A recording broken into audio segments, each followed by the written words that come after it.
about the roadmap for growth and the outlook for Maruti Suzuki with Shashank Srivastava, who's joining in. Thank you so much for taking time out. Just going by the kind of comments that we've got from the Minister Nitin Gadkari, the lower tax on hybrid vehicles, how are you looking at that getting cheaper soon? What would that potentially mean? Well, we'll have to wait and see how it pans out. But at the moment, hybrids are doing pretty well. As you know, the duty on hybrids is 43% compared to 5% on EVs. But despite that, I think hybrids have been doing pretty well. Last 6 months, actually, hybrids have been outselling the EVs. 52,500 approximately last 6 months against EVs, which is about 48,300. So one of the big reasons why hybrids have been doing well is that there is no range anxiety which is associated with it. Normally, consumers who are considering EVs have that range anxiety because of the lack of charging infrastructure in the country. So I think that is one very positive thing which hybrids have over EV. And the cost of acquisition of EVs is also higher. So these are, I think, the two major factors which are working in favor of hybrids. Interesting. So is that your plan as well, Mr. Srivastava, to try and increase or broaden your portfolio, hybrid portfolio that is? Absolutely. As we have said before, that in order to meet the emission requirements in our country, different companies will follow different strategies and a mix of technologies will exist. And we have already said that as far as Maruti Suzuki is concerned, of our total sale in 2030, 15% will be EV, 25% will be hybrid, and the rest 60% will be a mix of gasoline, CNG, biogas, and flex fuel. Understand, Shashank, good morning. This reduction in taxation which is being spoken about, how much do you think it would be, will it be sufficient to really spark a big demand for hybrids? Was this the only reason? We barely see too many hybrids on the road as a comparison to the regular cars. Do you think that can change with this? You're right. Actually, the hybrid penetration is currently about 2.1%, which is similar to EVs. And I just mentioned this similar penetration is with differential tax 5% for EVs and 43% for hybrids. One of the reasons why hybrids can do better, of course, one is the cost of acquisition if it comes down further. Should there be a change in the taxation, but also that the number of models which are available currently in hybrids are rather limited.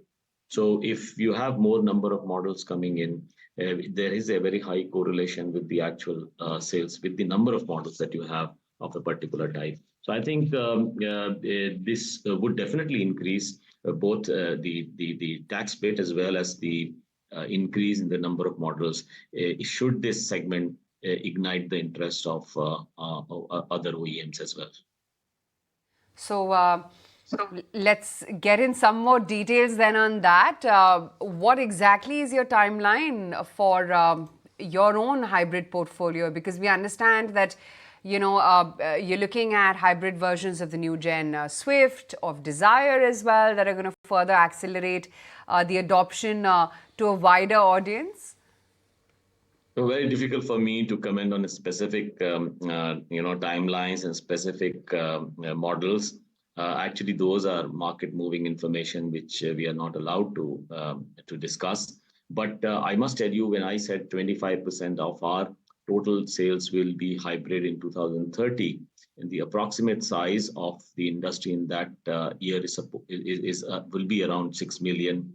That means with our target of 50% share, we should be around the 3 million mark in the domestic market, which means if 25% of that is hybrid, you can imagine almost 7.5 lakh hybrids. So obviously, there would have to be an increase in the number of models.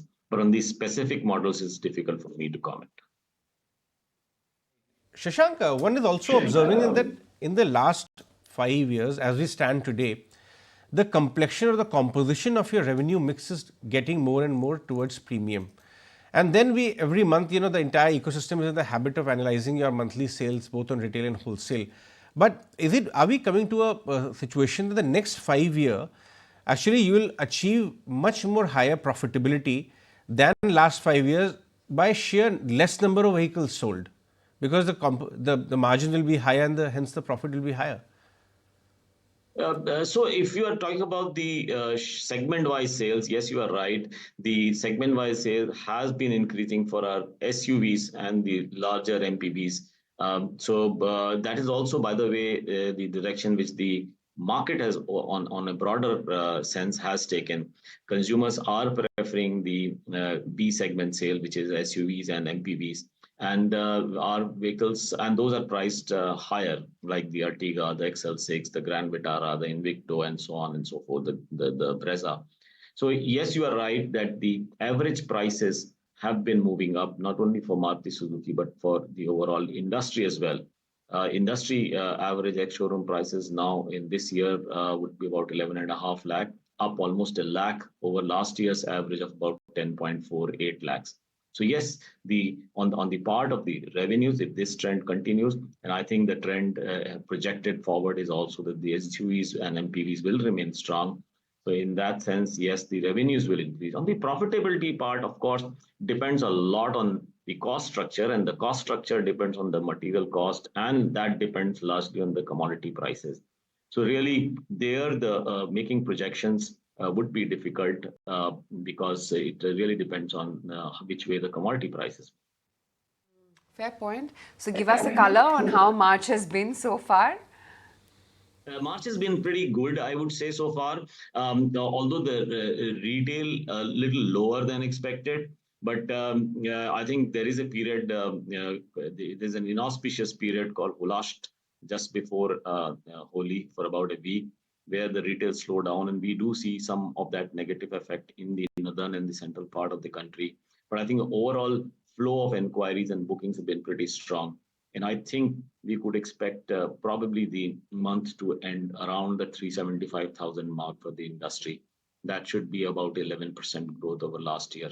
And that being the last month, of course, of the year, we are expecting industry sales to be about 42,35,000 or thereabouts, which should be a growth of about 8.8% over last year's figure of 38.9 lakhs.